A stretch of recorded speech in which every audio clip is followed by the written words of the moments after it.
मैं स्मृति ऐश्वर्या आप सभी का स्वागत करती हूँ आपके अपने YouTube चैनल स्टडी विद स्मृति में। आइए शुरू करते हैं आज की क्लास। आज की क्लास में मैं आप लोगों को छोटा नागपुर काश्तकारी अधिनियम से संबंधित विभिन्न शब्द और उनकी परिभाषाओं के बारे में मैं आपको बताऊंगी।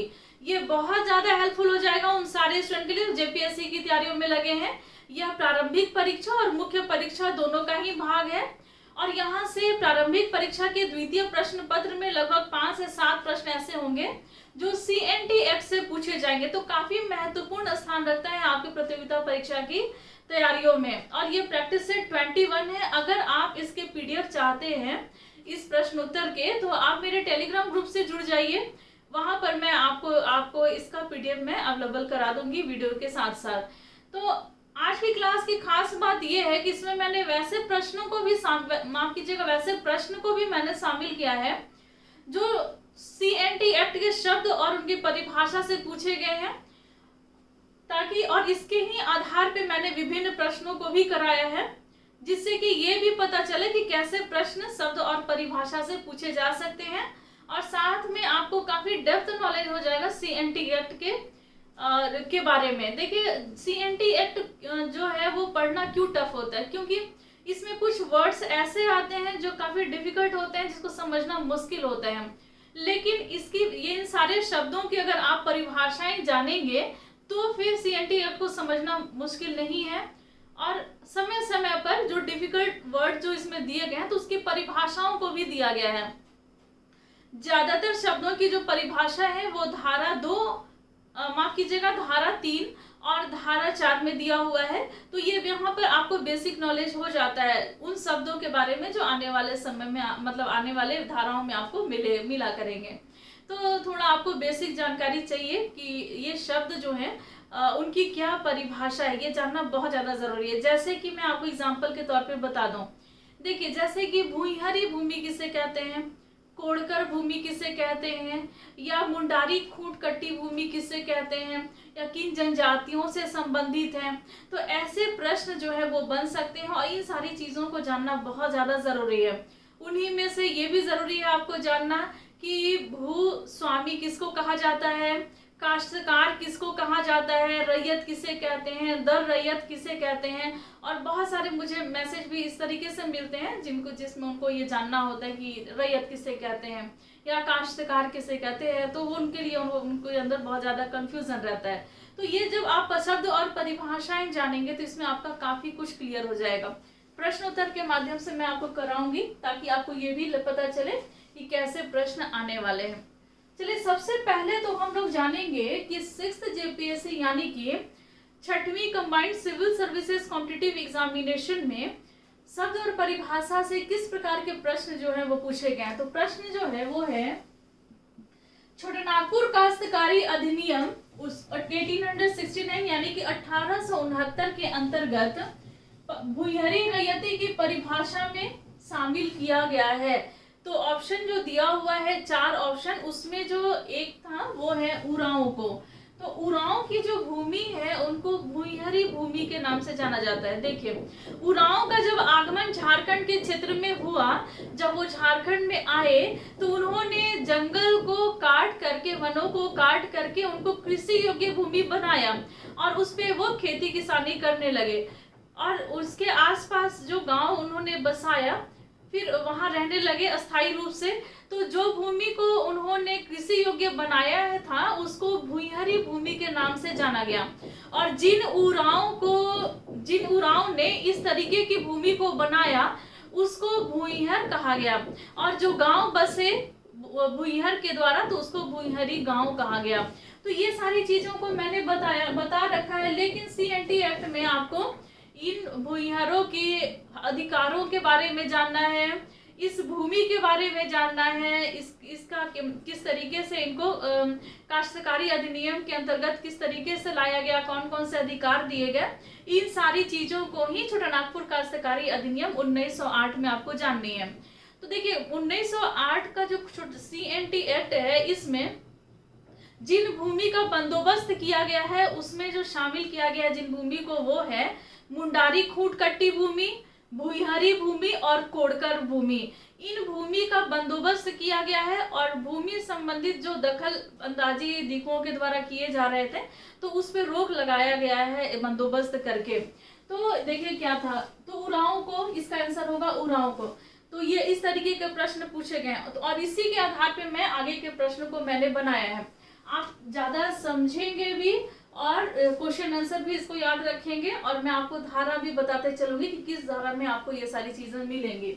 देखिए पहला प्रश्न जो मैंने आज की क्लास में बनाया है कि सीएनटी एक्ट के धारा 8, सीएनटी एक्ट के धारा 8 और अध्याय 2 में मुंडारी खूंट कट्टीदार किसे कहते हैं। तो जो मुंडारी खूंट कट्टीदार हैं वो किसे कहते हैं, और धारा 8 में इसका वर्णन है और अध्याय 2।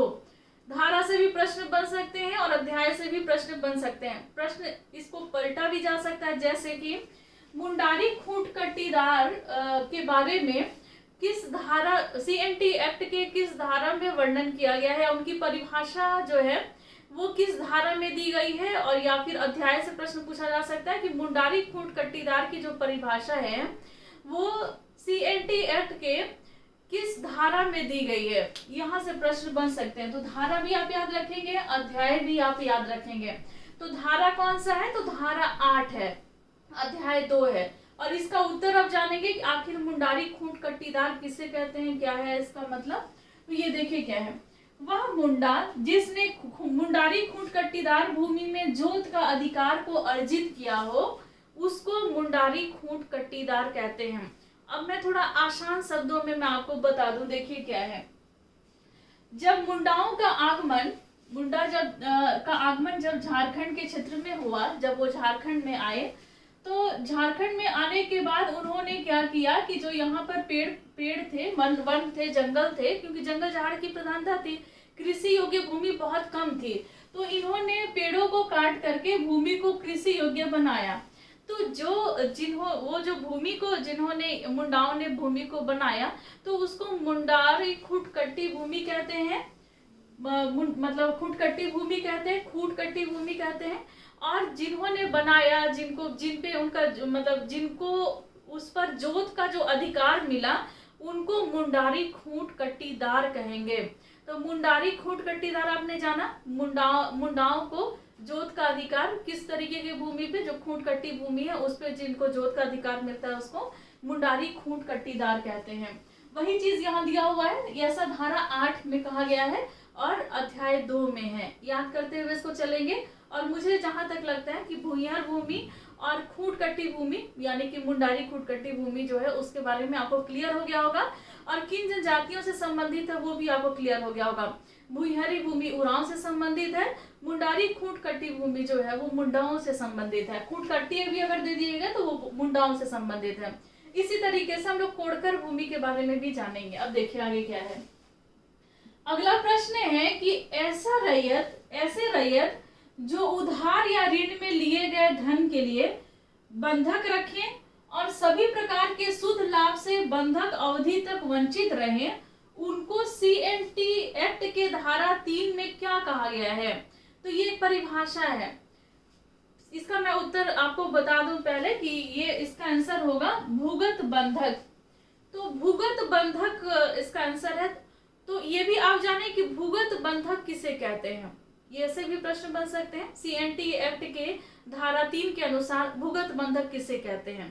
तो ये कौन होते हैं भूगत बंधक, तो वो ऐसे रैयत जिनको भूमि जो है, जिन्होंने भूमि को उधार या ऋण में लिए गए धन के लिए बंधक रखे, यानी कि जो उनके पास जिनके जो भूमि है जिस पर वो खेती करते हैं या खेती करवाते हैं, तो रैयत किसे कहते हैं, रैयत उसको कहते हैं जो भूमि को धारण किए हुए रहते हैं और उस पर खेती करते हैं या करवाते हैं, उनको रैयत कहते हैं। तो रैयत यदि लगान लेते हैं, माफ कीजिएगा, यदि उधार लेते हैं या ऋण लेते हैं तो उसके लिए वो भूमि को बंधक के रूप में रखते हैं, और जब तक वो बंधक की अवधि समाप्त नहीं हो जाती है तब तक उस भूमि से किसी भी प्रकार के शुद्ध लाभ से वो वंचित रहते हैं।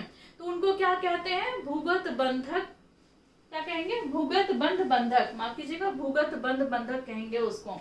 तो ये इसका आंसर है भूगत बंध बंधक। और इसका वर्णन किस धारा में किया गया, अगर ये प्रश्न पूछ दिया जाए कि किस धारा में भूगत बंध बंधक के बारे में बताया गया है, तो ये है धारा 3। धारा 3 में ऐसा कहा गया है। अगला जो प्रश्न है वो है CNT एक्ट की धारा 3 के अनुसार वह भूमिखंड जिसे मुख्यतः धान की खेती के लिए कोड़कर चौरस बनाया गया हो, वैसी भूमि को क्या कहा जाता है। CNT एक्ट में धारा 3 में ये मेंशन किया गया है कि वैसी भूमि जिसको धान की खेती के लिए, मुख्य रूप से धान की खेती के लिए कोड़कर चौरस बनाया गया है, उस भूमि को क्या कहा जाता है। तो वैसी भूमि को ही कोड़कर भूमि कहते हैं। कोड़कर भूमि का बंदोबस्त किया गया है CNT एक्ट में, और फिर भूइहरी भूमि और मुंडारी खुड़कटी भूमि का बंदोबस्त किया गया है। तो यही वो कोड़कर भूमि है जिसको धान की खेती के लिए चौरस बनाया जाता है। अगला जो प्रश्न है वो है CNT एक्ट 1908 ईस्वी के आधार पर वह रैयत जो किसी व्यक्ति के अधीन भूमि धारण करता है और लगान का भुगतान उसी को करता है, वो क्या कहलाता है। तो वह व्यक्ति या फिर वह रैयत, देखिए वह रैयत जो किसी व्यक्ति के अधीन भूमि धारण करता है और लगान का भुगतान उसी व्यक्ति को करता है, तो वह व्यक्ति क्या कहलाता है। तो वह व्यक्ति काश्तकार कहलाता है। देखिए काश्तकार किसे कहते हैं, जैसे कोई व्यक्ति है और ये भी एक व्यक्ति है, ये रैयत है और ये क्या करता है कि इस भूमि को इससे लेता है, ठीक है ना, इससे धारण करता है भूमि को, और ये जो लगान जो है वो इसी को देता है, ठीक है ना। तो ये व्यक्ति क्या कहलाएगा, तो यही व्यक्ति जो है काश्तकार कहलाएगा। ये क्या कहलाएगा, काश्तकार कहलाएगा। ये व्यक्ति क्या कहलाएगा, तो ये मैं आगे आपको बताऊंगी। ये व्यक्ति क्या कहलाएगा, ये व्यक्ति तो काश्तकार कहलाएगा, और ये व्यक्ति क्या कहलाएगा वो आगे बताऊंगी। और आप लोग हमेशा ये बात पूछते हैं कि काश्तकार कौन होते हैं, तो मुझे जहां तक लगता है कि आपका क्लियर हुआ होगा। देखिए एक बार और मैं आपको बता दूं ताकि आपका और डाउट जो है वो क्लियर हो जाए। एक एक वर्ड पे आप ध्यान रखेंगे। देखिए क्या लिखा है, CNT एक्ट के आधार पर वह रैयत जो किसी व्यक्ति के अधीन भूमि धारण करता है और लगान का भुगतान उसी को करता है, वह क्या कहलाता है, तो वही कहलाता है काश्तकार। जो भूमि को धारण कर लिया किसी व्यक्ति के अधीन और वह लगान दे रहा है, उस व्यक्ति को जिसके अधीन वो भूमि को धारण किया, वो काश्तकार कहलाया। अब आगे बढ़ते हैं, अगला प्रश्न लेते हैं। अगला प्रश्न है कि कृषि वर्ष की परिभाषा, कृषि वर्ष की परिभाषा CNT एक्ट 1908 के आधार पर क्या है। जैसा मैंने आपको कल बताया था कृषि वर्ष, वो कब बताया था, जब मैंने आपको धारा 52 मैंने धारा 52 में बताया था, जिसमें आप सभी को किस्त के बारे में पढ़ना है कि किस्त जो लगान का किस्त कब दिया जाएगा। तो इसके बारे में बताया गया था कि एक वर्ष में 4 समान किस्तों में लगान जो है वो अदा की जाएगी, अदा करना होगा, वो देना होगा। और ये जो वर्ष है एक वर्ष, वो कृषि वर्ष होगा जो मेंशन किया है। वही कृषि वर्ष के बारे में यहाँ पूछा गया है कि कृषि वर्ष की परिभाषा CNT एक्ट 1908 के आधार पर क्या कहा गया है। तो ऐसा धारा 3 में इसमें परिभाषा में दिया गया है। धारा 3 में ही इसकी परिभाषा है कृषि वर्ष की। कृषि वर्ष किसे कहेंगे, तो किसी स्थानीय क्षेत्र में कृषि कार्य के लिए प्रचलित हो वो, या फिर 1 अप्रैल से 31 मार्च तक का समय, या फिर जैसा सरकार उचित समझे। 3 चीज दिया हुआ है। तो कृषि वर्ष उसको कहेंगे जो स्थानीय स्थानीय क्षेत्र में कृषि कार्य के लिए जिसको प्रयोग में लाया जा रहा हो। दूसरा कि 1 अप्रैल से 31 मार्च के बीच का, और तीसरा कि जैसा सरकार उचित समझे वो कर सकता है। तो ये है कृषि वर्ष की परिभाषा, और ऐसा धारा 3 में मेंशन किया गया है कृषि वर्ष की परिभाषा को CNT एक्ट के आधार पे। अगला जो प्रश्न है हम लोग वो जानेंगे। 6th नंबर जो क्वेश्चन है वो कि CNT एक्ट के अनुसार जिसके अधीन रैयत या काश्तकार भूमि धारण करता है और लगान देता है उसको क्या कहते हैं। अब यहाँ बात हो रही है किसकी, तो यहाँ बात हो रही है इनकी, ठीक है ना। और ये क्या कहलाते हैं, तो ये कहलाते हैं भूस्वामी। यही भूस्वामी होते हैं, या फिर ये सरकार, जैसे सरकार के अधीन ही कोई भूमि को धारण करता है। जैसे अगर कोई काश्तकार है, वो किसी से भूमि को धारण करता है और उसको लगान देता है, तो जिससे भूमि को धारण कर रहा है और जिसको लगान दे रहा है, वो क्या कहलाएगा, वो भूस्वामी कहलाएगा। और ये होते हैं सरकार। देखिए एक बार और मैं रीड कर देती हूँ ताकि अच्छे से और क्लियर हो जाए। भूस्वामी किसको कहेंगे, देखिए CNT एक्ट के अनुसार जिसके अधीन रैयत या काश्तकार भूमि धारण करता है और लगान देता है, उसे क्या कहते हैं, तो उत्तर होगा इसका भूस्वामी, जैसे कि सरकार, ये भूस्वामी। और इसका वर्णन कहाँ किया गया है, CNT एक्ट के, तो CNT एक्ट के धारा 3 में ही ये परिभाषा दी गई है। अगला प्रश्न है कि CNT एक्ट में दर रैयत किससे कहते हैं। दर रैयत किससे कहते हैं, रैयत तो आपने जाना कि मतलब वैसा व्यक्ति जो खेती भूमि पर खेती करता है या फिर खेती करवाता है, उसको रैयत कहते हैं। लेकिन दर रैयत किससे कहते हैं, तो देखिए ऐसे काश्तकार जो रैयत के अधीन हो, जो रैयत के अधीन जो होते हैं, उसको दर रैयत कहते हैं। और ये कहाँ मेंशन है, तो ये धारा 4 में, आप माफ कीजिए, हाँ धारा 4 में ये जो काश्तकारों के वर्ग है उसमें ये बताया गया है कि काश्तकारों का एक वर्ग है, कौन सा, तो दर रैयत, तो वहां पर ये मेंशन किया गया है। तो आपने जाना आज की क्लास में कुछ महत्वपूर्ण शब्द और उनकी परिभाषाओं को। तो उम्मीद है कि आप सभी को जो मुंडारी खूंट कट्टी है उसके बारे में आपको पता चल गया होगा, मुंडारी खूंट कट्टीदार के बारे में पता चला, आपको भूइहर के बारे में पता चला, भूइहरी भूमि के बारे में पता चला, फिर आपको भूगत बंध बंधक के बारे में ये बात पता चली, कोड़कर भूमि किसे कहते हैं, फिर काश्तकार किसको कहते हैं, रैयत, दर रैयत किसे कहते हैं, भूस्वामी किसे कहते हैं, कृषि वर्ष क्या है। तो इन सारी चीजों के बारे में आपको जानकारी हुई होगी। तो अगर कहीं कोई भी त्रुटि रह गई हो तो इसके लिए मैं आप सभी से माफी चाहूंगी। कभी कभी ऐसा होता है कि टंग जो है वो स्लिप कर जाता है। मुझे जहां तक लगता है कि कहीं पर मैंने भूगत बंधक ही क्यों मैंने बोल दिया, बंध बंधक मुझे बोलना चाहिए था। तो आज की क्लास में बस इतना ही, मिलते हैं हम लोग नेक्स्ट क्लास में, लेते हैं आपसे विदा, धन्यवाद।